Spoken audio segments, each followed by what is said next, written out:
Hello friends, Shashi Agarwal channel के अंदर मैं डॉक्टर शशि अग्रवाल आप सबको वेलकम करती हूँ।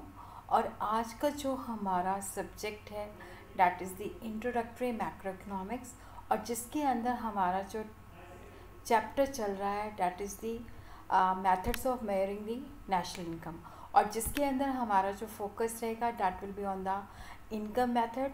इनकम मेथड के अंदर जो नेट फैक्टर इनकम कैलकुलेट की जाती है उसका जो फार्मूला है that is the compensation of employees, operating surplus plus the mixed income of the self employed. और जब हम नेशनल इनकम को कैलकुलेट करते हैं तो जो हमने नेट डोमेस्टिक इनकम कैलकुलेट की है उसके अंदर जब हम net factor income earn from the abroad add कर देते हैं तो then we have the national income. तो नेशनल इनकम को कैलकुलेट करने के तीन मेथड्स हैं, प्रोडक्ट मेथड है, इनकम मेथड है, एक्सपेंडिचर मेथड है। तो जो इनकम मेथड है इसको हम डिस्ट्रीब्यूटेड शेयर मेथड भी कहते हैं, फैक्टर पेमेंट मेथड भी कहते हैं।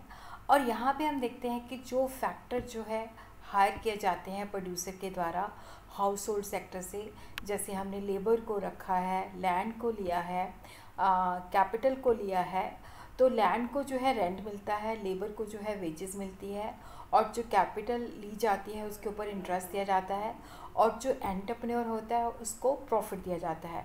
तो यहाँ पे जब हम इनकम मेथड जो है यूज़ करते हैं तो यहाँ पे जो नेशनल इनकम है that is mayor from the side of payment which is made to the factors of production, इसीलिए इसको डिस्ट्रीब्यूटेड शेयर मेथड भी कहा जाता है, फैक्टर पेमेंट मेथड भी कहा जाता है।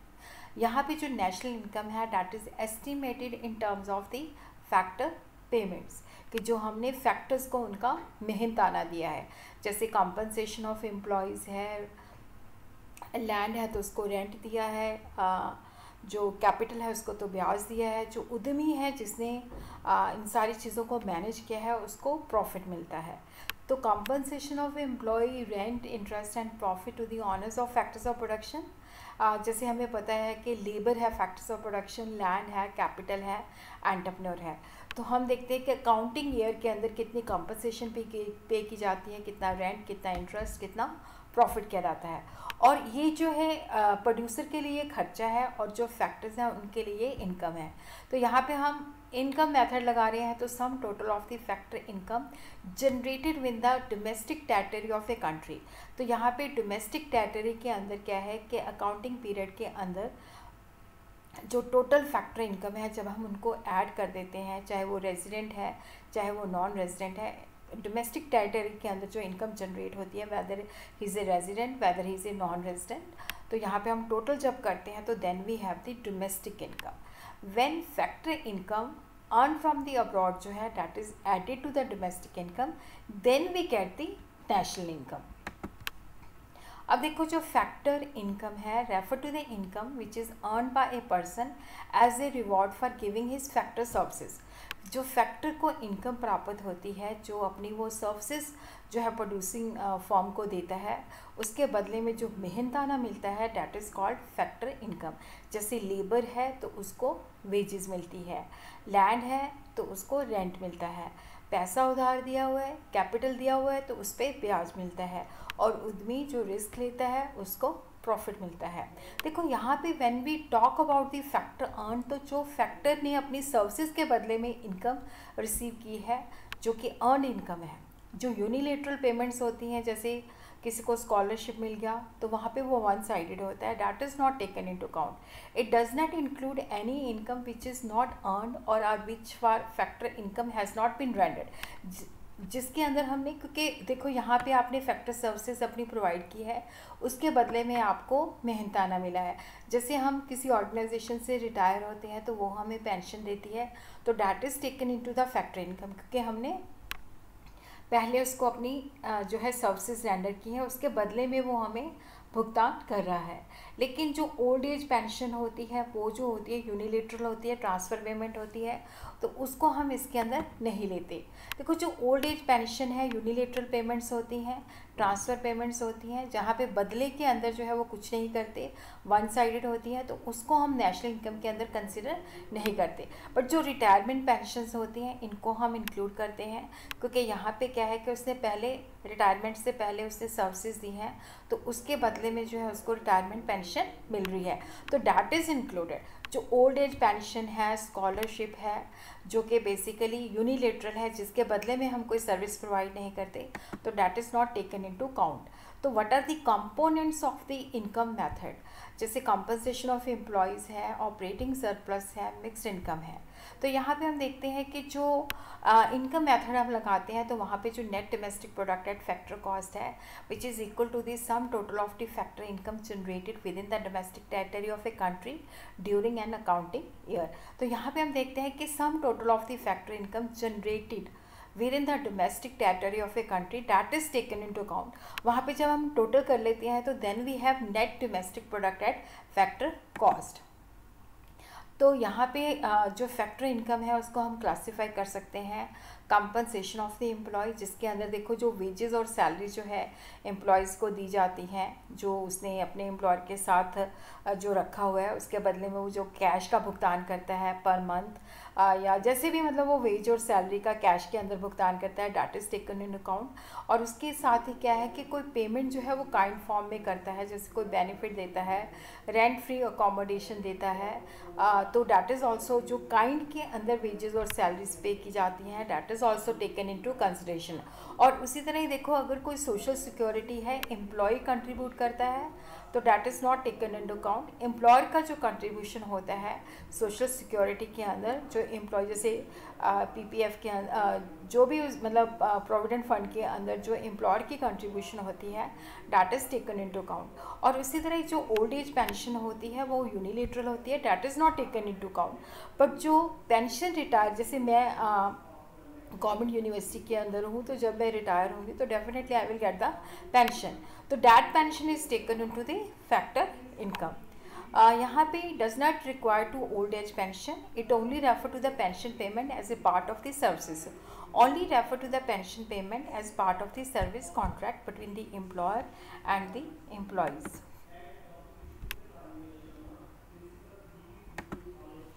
और उसी तरह हम देखते हैं कि जैसे कंपोनेंट क्या है, फर्स्ट मैंने आपको बताया compensation of employees, second component जो है that is the operating surplus, और जिसके अंदर क्या है कि प्रॉपर्टी, जैसे हम प्रॉपर्टी किराए पे दे देते हैं, या पैसा हम किसी चीज़ में किसी को उधार दे देते हैं, तो यहाँ पे जो इनकम हमें प्रॉपर्टी और जो बिज़नेस हमने सेट किया है उससे जो हमें प्रॉफिट मिलता है, जो इनकम मिलती है, that is called operating surplus, जिसके अंदर रेंट आ जाता है, इंटरेस्ट आ जाता है, प्रॉफिट आ जाता है।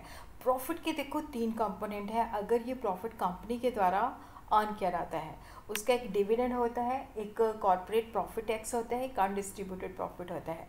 अब मान लो एक ऑर्गेनाइजेशन को 1000 की इनकम हुई है, तो उसके अंदर से 10% उसने टैक्स पे कर दिया, तो that is corporate profit tax. और उसके अंदर से 400 रुपया जो है उसने डिविडेंड की फॉर्म में दे दिया, तो डेफिनेटली वो डिविडेंड है जो डिस्ट्रीब्यूट कर दिया शेयर होल्डर्स को, that is called distributed profit. तो देखो यहाँ पे 400 100 रुपीज़ टैक्स दे दिया, 500, और जो बच गया वो इनडिस्ट्रीब्यूटेड प्रॉफिट है। तो प्रॉफिट के 3 कंपोनेंट है, डिविडेंड है जो शेयर होल्डर को दिया जाता है, जो प्रॉफिट का हिस्सा शेयर होल्डर को दिया जाता है, डैट इज़ कॉल्ड डिविडेंड, और जो टैक्स के रूप में पे किया जाता है, that is corporation profit tax, और जो अनडिस्ट्रीब्यूटेड प्रॉफिट होता है जो कंपनी के पास रहता है। अगर देखो जब हमने नेशनल इनकम को कैलकुलेट किया है तो वहाँ पे प्रॉफिट भी दिया हुआ है, उसके कंपोनेंट भी दिए हुए हैं। जब प्रॉफिट टोटलिटी के अंदर दिया हुआ है तो तब हमने इनके जो कंपोनेंट है उसको लेने की आवश्यकता नहीं है, क्योंकि हमें वहाँ पे प्रॉफिट कंप्लीट दिया हुआ है न्यूमेरिकल्स के अंदर। और इसी तरह क्या है कि जो मिक्स्ड इनकम है, जैसे जो लोग जैसे मान लो किसी ने अपनी प्रैक्टिस खोली हुई है, या अपना refer to the income of the self employed person using अपना, जैसे मैंने अपना क्या कहते हैं कि अपनी बिल्डिंग के अंदर जो है अपनी प्रैक्टिस खोली हुई है, तो वहाँ पे इस जो है देखो यहाँ पे मैं काम भी कर रही हूँ, तो लेबर भी लगा रही हूँ, अपना बिज़नेस, अपनी ज़मीन भी दे रखी है मैंने अपनी प्रैक्टिस को, अपना पैसा भी इन्वेस्ट कर रही हूँ। तो यहाँ पे मेरे को मिक्स्ड इनकम होती है, मेरी लेबर की, जो मैंने अपनी प्रॉपर्टी बिज़नेस को दे रखी है कैपिटल, और जो मैं इसको मैनेज भी कर रही हूँ, तो इसको हम मिक्स्ड इनकम कहते हैं। तो यहाँ पे जो है income is a mixture of wages, rent, interest and profit, इसी वजह से इसको मिक्स्ड इनकम भी कहा जाता है, क्योंकि यहाँ पे जो मिक्स्ड इनकम है that is the income of the self employed person, जो अपनी लेबर लगा रहा है, अपना ज़मीन उसके अंदर बिज़नेस के अंदर यूज़ कर रहा है, अपना पैसा उसने बिज़नेस के अंदर लगाया हुआ है और उसको एक उद्यमी की तरह जो है मैनेज कर रहा है, तो definitely he is having income from various sources, that is why it is called mixed income.